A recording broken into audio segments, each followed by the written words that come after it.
রহিম। আসসালামু আলাইকুম। সম্মানিত সভাপতি স্যার, প্রিয় শিক্ষকবৃন্দ, অতিথিবৃন্দ ও আমার প্রিয় সহপাঠীরা, আমি দ্বিতীয় শ্রেণীর, আমি মুসাম্মাত মালিহা মাহাজাবিন, ভেটিসোনাই সরকারি প্রাথমিক বিদ্যালয়ের ছাত্রী। আজকের এই বিদায় অনুষ্ঠানে আমাদের প্রিয় প্রধান শিক্ষক জনাব মোহাম্মদ গোলাম মোস্তফা স্যারকে বিদায় জানাতে এসে খুব দুঃখ লাগছে। স্যার আমাদের পড়াশোনার পাশাপাশি ভালো আচরণ, সময়ের মূল্য আর মানুষের মতো মানুষ হতে শিখিয়েছেন।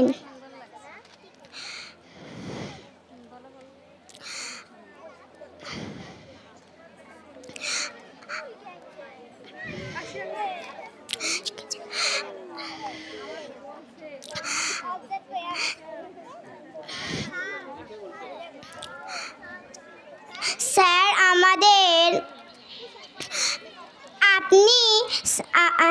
আপনার হাসি মুখ আর কোমল কথা আমি কোনোদিনও ভুলবো না। আমরা আল্লাহর কাছে দোয়া করি, আল্লাহ আপনাকে ভালো রাখুক, সুস্থ রাখুক। ধন্যবাদ সবাইকে। এই বলে আমার বক্তব্য শেষ করলাম। আসসালামু আলাইকুম।